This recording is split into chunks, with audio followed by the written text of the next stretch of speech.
Nos últimos 3 meses, tenho estado em uma missão desafiando-me a usar a impressão 3D para fazer literalmente tudo o que eu poderia possivelmente precisar para a minha fazenda de impressão 3D, espaço de criação e estúdio de gravação. E neste vídeo vamos levar a impressão 3D ao consumidor ao seu limite, projetando, baixando, imprimindo ou de outra forma hackeando nosso caminho para cada solução que eu e você possivelmente precisaríamos para o seu próprio canto perfeito e personalizado de criador. Meu objetivo ao final deste vídeo é realmente usar a impressão 3D para finalmente organizar e controlar minha área de trabalho e espero ser capaz de inspirar você a fazer o mesmo. Vamos atrás disso.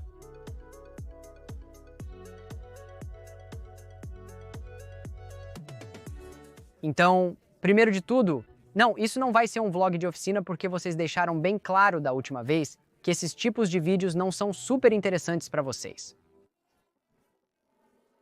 Em vez disso, ao longo deste vídeo de desafio, vou listar cada uma das coisas que eu precisava no meu espaço de criador, dividido em capítulos para que você possa pular se, digamos, não estiver interessado em armazenamento de filamento ou iluminação de estúdio. Então, vamos ver juntos como podemos usar a impressão 3D para resolver o problema de maneira melhor, mais forte, mais rápida ou mais barata. Mas estabeleci algumas regras para este desafio, apenas para manter as coisas interessantes. Primeiro, se eu não posso 3D, ainda preciso usar a impressão 3D para aprimorar ou atualizar isso de pelo menos uma maneira funcional. Então decorações não contam. E antes que vocês inundem os comentários com observações sobre como a impressão 3D nem sempre é a ferramenta certa para tudo, vou adicionar uma segunda regra. Se a impressão 3D não for a ferramenta ideal para o cenário, ainda posso usar outros brinquedos de consumidor ou hobbyista, como lasers ou, claro, ferramentas elétricas para complementar meus projetos. Mas absolutamente nenhuma ferramenta profissional como tornos, fresadoras ou moldagem por injeção, obviamente. E terceiro, compartilharei os STLs de qualquer um dos designs que eu desenvolver no printables.com. Vamos nos organizar. A primeira e provavelmente a coisa mais importante para qualquer espaço de criação de impressão 3D vai ser armazenar o seu filamento. Pelo menos se você for tão viciado em acumular filamento quanto eu. Para ser honesto, essa foi bem fácil, pelo menos no planejamento. Eu simplesmente baixei a épica e open source solução de armazenamento de filamento do Put no Repcord. Ainda sou estranho para mim chamar alguém de Put, o RepRack. Muito obrigado, Put.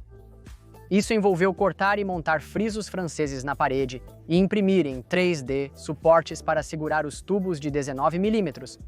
Embora, após o primeiro rolo, eu tenha ficado sem PETG branco e, em vez de pedir mais, decidi apenas mergulhar no lixo.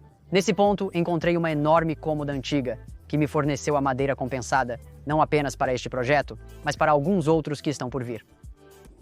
Bem, eu literalmente não consigo acreditar na minha sorte, porque encontrei madeira compensada, muita branca na rua e estou carregando-a em um reboque de bicicleta infantil e arrastando-a pela cidade. Coisas de graça, madeira de graça, impossível superar. O legal disso é que eu não só reduzi meu uso de PETG, que afinal de contas é um plástico à base de petróleo, mas também salvei um monte de madeira do lixo. Usei o laser B de 30 watts que revisei para cortar suportes de compensado, reduzindo o custo dos racks de reposição para quase grátis, além dos tubos, até obter 4 fileiras. Eu adoro como essa solução parece e a conveniência é enorme. Isso é, na minha opinião, muito melhor do que armazenar filamento em prateleiras ou pilhas, e vou terminar aquela 4ª fileira ali assim que eu conseguir pedir mais tubo de 19 mm, porque como de costume eu não fiz meus cálculos corretamente. Falando em prateleiras, a próxima tarefa era organizar todas as minhas impressoras 3D, especialmente porque eu estava e ainda estou esperando quase uma dúzia de novas impressoras para várias análises e vídeos patrocinados. Então certifique-se de clicar no botão de inscrição e no ícone do sino para não perder esses vídeos também. Obviamente, com algumas dessas impressoras pesando até 40 quilos e os preços da madeira nas alturas, imprimir em 3D ou fazer as prateleiras por conta própria não era realmente prático. Em vez disso, eu pedi um monte de prateleiras de chapa de metal maquixe localmente. Depois, combinei-as com azulejos extras de parede de banheiro que eu tinha sobrando para criar superfícies robustas e limpas sem custo adicional. Fiz o mesmo para as minhas bancadas, dividindo uma prateleira em duas partes para criar bancadas de trabalho econômicas e resistentes. Mas como eu usaria a impressão 3D para melhorar ou aprimorar essas prateleiras? Afinal, regras são regras. Para começar, precisei modelar e imprimir mais pés para as prateleiras, pois cada pacote trazia apenas 4 e eu usava metade deles como mesas. Eu fiz isso em alguns minutos no Onshape, imprimi-os em TPU preto e lá vamos nós. A seguir, também modelei e imprimi um adaptador para o popular sistema de armazenamento de filamento de enchimento que montaria um rolo de filamento com ou sem rolamentos nas laterais das prateleiras, para que eu não precisasse desperdiçar espaço acima de cada impressora ou na prateleira com rolos de filamento padrão ou o sistema Tush. Finalmente, usei o mesmo modelo base para projetar e imprimir alguns suportes para fixar as prateleiras na parede para segurança. Estou considerando criar uma prateleira Gridfinity com o mesmo tipo de montagem para organizar melhor minhas coisas, possivelmente usando ímãs. E também quero projetar e melhorar um suporte para tubo Baldwin para montar os tubos Baldwin em impressoras que têm esses tubos Baldwin reversos. Gostaria de fazer suportes para sensores de filamento externos para minhas outras impressoras ou uma maneira de guardar camas de impressão extras fora das prateleiras. Agora que tenho esse modelo base para uma solução de montagem que se encaixa nos pinos das minhas prateleiras, posso criar qualquer tipo de suporte para o que eu quiser montar nelas.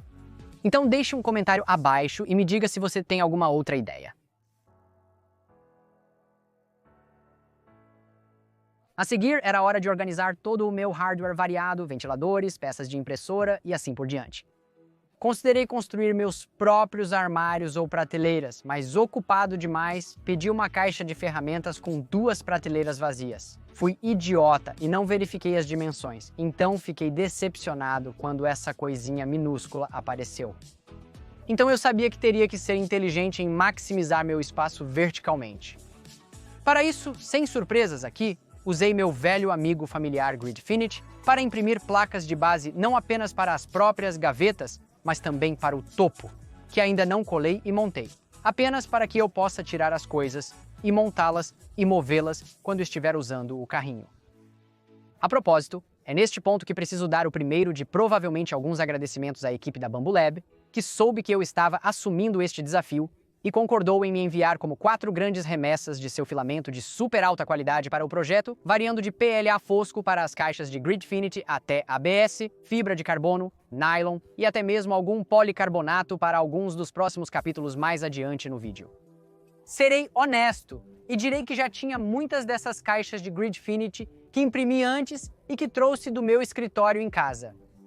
Mas depois de ver o quão bonito é a impressão do filamento fosco da Bambu Lab, na verdade tenho cedido e reimpresso muitos desses antigos em seu PLA fosco. Então vou usar esses mais feios e brilhantes no meu galpão, onde não os verei diariamente. Isso me faz uma pessoa horrível, Mãe Terra? Uso o Bambu Lab Mate PLA para imprimir todas as bases, compartimentos e até estou imprimindo vários armazenamentos para a gaveta inferior mais alta para guardar ferramentas diversas que não vieram com o kit. Eu adoro a aparência dessa espuma de ferramenta que é cortada precisamente, mas como estou sempre adquirindo novas ferramentas e vendo o quanto preciso armazenar aqui, a Gridfinity com a flexibilidade e a capacidade de mover as coisas era uma opção muito melhor para isso. Com essa excelente avaliação da Gridfinity, você pode pensar que eu também estaria usando-a para cabos e armazenamento eletrônico, mas na verdade não estou. Como eu disse antes, a Gridfinity é melhor para soluções e situações em que você frequentemente quer retirar caixas individuais e movê-las. Mas para situações em que você quer que a organização seja relativamente estática, simplesmente não se encaixa tão bem. Em vez disso, optei novamente pelas bandejas modulares Catch-All da Hard Drive, sobre as quais já falei em um vídeo anterior. Você pode estar se perguntando por que não usei o sistema modular de prateleiras sem fundos do meu vídeo sobre os principais sistemas de organização. E a resposta é bem clara. Eu queria poder retirar todo o sistema de organização, por exemplo, para levá-lo para o outro lado do estúdio e montar uma câmera específica ou microfone ou qualquer configuração. Eu posso fazer isso com este sistema, acredite ou não, mas eu não poderia fazer isso se não houvesse fundos em nenhuma das caixas. Ou se fossem todas caixas individuais como o Gridfinity, demoraria muito para retirar todas as caixas necessárias. Com este sistema, posso simplesmente levantá-lo e como as caixas estão bem presas juntas, o sistema não se desmonta ou desorganiza. E sim, a organização ainda está em progresso porque a outra vantagem de usar o sistema versus bandejas organizadoras compradas em lojas é que eu posso reconfigurá-lo sempre que quiser se, digamos, eu comprar mais de um certo tipo de cabo ou bateria. Ah, e claro, eu usei uma das minhas impressões funcionais favoritas de todos os tempos, que eu acho que já mencionei nos vídeos anteriores para realmente enrolar e manter os cabos arrumados. Desta vez, no entanto, eu codifiquei cada um dos diferentes tipos de cabos em cores, novamente usando o Bambulab Match PLA. Vou ser honesto, eu odeio ter algo que não seja laranja, lima ou preto no meu campo de visão, mas eu fiquei tão cansado de ter que olhar de perto para descobrir que tipo de cabo era algo, então há uma mistura de diferentes cores. A forma segue a função, afinal de contas. Após imprimir todas as caixas, precisei encontrar um lugar para colocá-las. Como mencionei antes, decidi economizar tempo e dinheiro em mesas de oficina reais, que são super caras, e usar prateleiras industriais em vez disso. Mas isso também significava que eu não tinha nenhuma gaveta para realmente poder guardar coisas. Passei por algumas ideias e percebi que aqui, mais uma vez, a impressão 3D poderia realmente me ajudar. Encontrei alguns puxadores de gaveta de alta resistência, que foram bem difíceis de achar com mais de 60 centímetros de profundidade. O real desafio era o formato de L das pernas da prateleira, impossibilitando a montagem ou abertura de gavetas. Usando minha impressora 3D, modelei e imprimi blocos espaçadores fortes que se encaixam perfeitamente no sulco de cada uma das pernas, bem melhor que um bloco de madeira. Eu os imprimi em Bambulab PHTCF, que como você pode ver, eu tinha um rolo antigo que tive que secar. Então eu mudei no meio da impressão. Não esqueça de secar completamente o nylon. Usei 6 perímetros e 80% de preenchimento, para que esses blocos sejam quase tão resistentes quanto o alumínio usinado. Então eu consegui montá-los nas minhas prateleiras, e eles são projetados para que um pino passe por todo o caminho e outro vá aqui para a estabilidade. E então, eu simplesmente peguei alguns compensados sobressalentes da construção da minha cozinha para adicionar uma moldura às prateleiras. Agora tenho um lugar para guardar todas as minhas bandejas com objetos diversos. Isso é ótimo para itens pequenos, como porcas, parafusos, ventiladores e cabos. E as coisas maiores? Eu deveria colocar projetos em andamento em caixas para que não ocupem um espaço precioso enquanto não estou trabalhando neles. O mesmo se aplica a produtos que aguardam análise. Para isso, eu precisava de algumas caixas. Imediatamente. Sou daquelas pessoas que vai à IKEA e enche o carrinho quase só com caixas moldadas por injeção de vários tamanhos. Então eu tinha muitas dessas espalhadas por aí. Eu poderia ter burlado as regras e 3D alguns clipes ou divisórias para essas caixas, mas qual seria a graça? Em vez disso, decidi modelar e imprimir minha própria versão de código aberto das caixas e tampas IKEA Samla com um toque especial. Minha versão pode ser impressa no modo vaso. E após consultar alguns dos meus patrocinadores, muito obrigado, Rafa, ela também é paramétrica, o que significa que você pode criar a sua própria, digamos, metade ou 1/3 do tamanho, para que possa empilhar as pequenas em cima das grandes. Agora, ainda é muito um trabalho em progresso, mas a ideia é criar caixas que sejam mais econômicas, com tamanhos mais flexíveis e que imprimam mais rápido do que levaria para se encontrar no labirinto, que é a IKEA. Agora, para esses, eu experimentei. Testei o PETG e até pedi a Bambulabs que me enviasse um rolo do seu policarbonato de super alta qualidade, porque o PLA é um pouco frágil demais e com aderência entre camadas muito pobre para paredes tão finas que vão estar sob estresse quando você as pega pelo lado. Agora, até agora nos meus testes, o PETG funciona fenomenalmente bem, desde que você use um bico de 1 milímetro e definitivamente não queira fazer isso em pequenos perímetros. Para uma boa aderência entre camadas, é necessário usar o modo base. Tentar fazer isso com um bico de 0,4 e múltiplos perímetros não funciona tão bem. Quanto ao policarbonato, eu posso dizer que isso vai ser muito promissor em termos de clareza e resistência, mas estou tendo um pequeno problema com o meu Voron, onde ele não ultrapassa 270 graus, algo com o Thermistor. Então teremos que adiar o policarbonato no momento. No geral, acho que essas caixas ficaram ótimas. E embora não sejam tão claras quanto as do IKEA, elas são mais rápidas, baratas e fáceis do que ir e voltar do IKEA, que fica a 45 minutos de distância.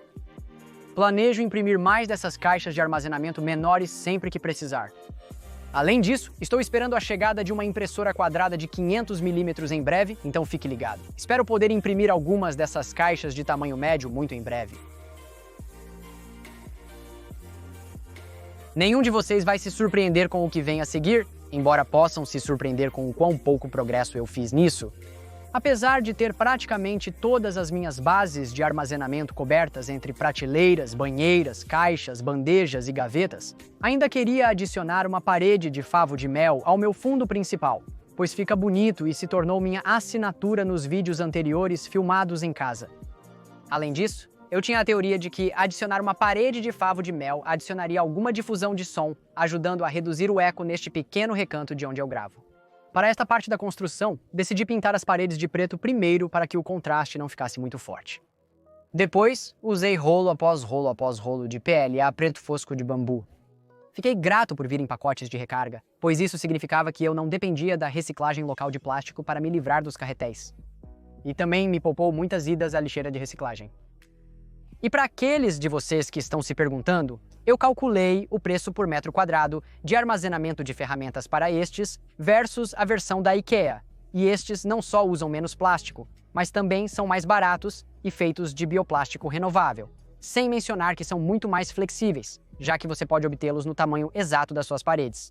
Um agradecimento especial aos criadores dessas peças de moldura de borda, que definitivamente fazem com que todo o conjunto pareça muito mais polido do que o que eu tenho no meu escritório em casa.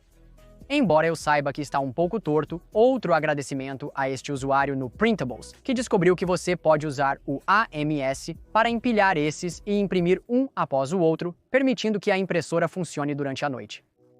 Eu fiz isso usando o PETG como suportes e deu super certo, me ajudando a conseguir imprimir esses mais de 60 quadrados que eu preciso muito mais rápido do que teria levado um de cada vez. Agora só preciso achar tempo para montá-los. Para as peças e componentes de montagem reais, decidi não usar os de neon laranja que tenho em casa. E em vez disso, reimprimi tudo que precisava caso a caso usando o PLA laranja fosco da Bambu Lab. Acho que o laranja mais claro fará um trabalho melhor ao captar diferentes cores de luzes de destaque que quero que iluminem meu fundo. Além disso, acho que é muito mais agradável aos olhos do que o neon era. Agora só preciso realmente fazer e decidir o que montar aqui. Equipamento de vídeo, impressões 3D. Deixe um comentário abaixo sobre qual seria o fundo mais esteticamente agradável na sua opinião. Você faria isso? Um dos grandes desafios no meu Makerspace é que eu preciso de iluminação suficiente para gravar vídeo. Agora, obviamente, eu não ia imprimir a luz em 3D, nem ia correr o risco de fazer meus próprios suportes C, ou qualquer coisa que estivesse segurando peso sobre minha cabeça. Então, em vez disso, acabei comprando alguns desses varipoles extensíveis que permitem montar luzes, câmeras, microfones ou o que você quiser, onde você quiser. Esses postes são projetados para ir do chão ao teto e não podem ser montados de parede a parede acima da cabeça, a menos que sejam usados suportes para fixá-los com segurança na parede. E é nesse ponto que a impressão 3D pode ser útil. Eu modelei esses dois suportes diferentes, já que são diferentes na parte superior e inferior no On-Shape em apenas alguns minutos, e os imprimi em plá preto velho e chato, que é muito forte sob temperaturas normais, com muitos perímetros e muito preenchimento, e, como esses suportes não estão realmente expostos a qualquer estresse contínuo ou peso, eu não preciso me preocupar com a fluência do material. Eles estão apenas lá para atuar como um backup caso o poste ceda sob o peso, e então eu periodicamente só preciso verificar que o poste não está descansando nesses suportes. Então, para o meu suporte em C, fiz algumas pequenas melhorias na sua funcionalidade. Primeiro, modelei e imprimi adaptadores de rodízio angulados de nylon de fibra de carbono de bambu, que permitem mover rápida e facilmente o suporte em C pelo estúdio. Depois, modelei e imprimi algumas coisas legais de prateleira com encaixe rápido.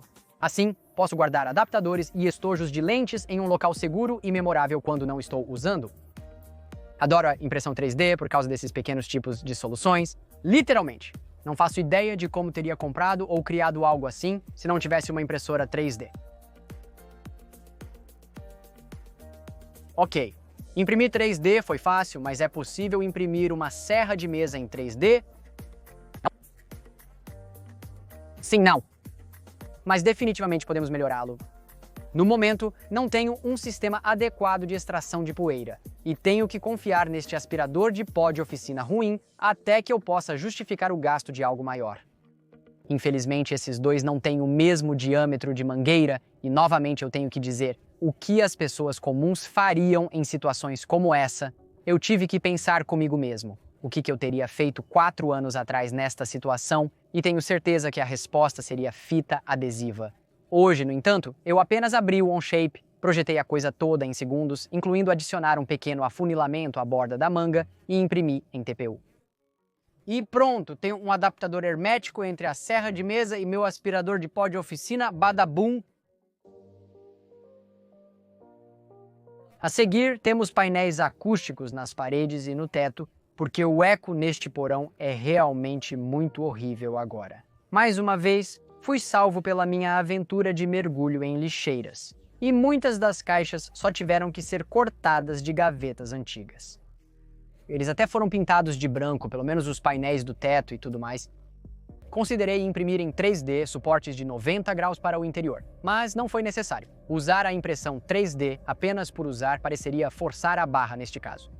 Então, em vez disso, decidi usar o corte a laser e usei uma combinação do Nidimax 4, com o qual realmente tive dificuldades, bem como o laser de 30 watts mais longo para cortar um design em um dos painéis e dar um pouco mais de uma vibe decorativa. Também usei recortes dos suportes de Happy Wrap nos cantos dos painéis de montagem no teto para fixar o isolamento. No entanto, não estou satisfeito por não ter usado impressão 3D nesta parte do projeto. Então, estou planejando modelar alguns hexágonos totalmente impressos em 3D que aproveitarão a lã de rocha extra que tive que cortar de alguns dos painéis e transformá-los em painéis acústicos menores que posso colocar por toda a sala, pois definitivamente ainda não terminei com os tratamentos acústicos aqui. É isso. Fiz você assistir a um vídeo de construção de oficina, espero que sem te entediar demais. Astuto, hein? Mas falando sério, espero que neste vídeo você tenha encontrado pelo menos uma ideia para uma impressão 3D prática que você possa usar para aprimorar seu próprio espaço de criação, seja um canto no seu escritório em casa ou todo o seu porão. E ei, me diga nos comentários abaixo, você gostaria de ver mais vídeos como este no futuro? Tenho muitas outras ideias para soluções práticas, como projetar meu próprio sistema de ventilação montado na janela, converter alguns desses sistemas de organização para ter docks de carregamento embutidos, 3D e muito mais. Mas realmente não tenho certeza se vocês vão se interessar por outro vídeo como este. Enfim, agradeço muito seus comentários e leio todos. Agradeço aos meus apoiadores do Patreon por manterem as luzes acesas. Obrigado a todos por assistirem, curtirem e se inscreverem. Preciso terminar vários projetos que mostrei a vocês e estão inacabados, mas nos vemos na próxima camada. Obrigado.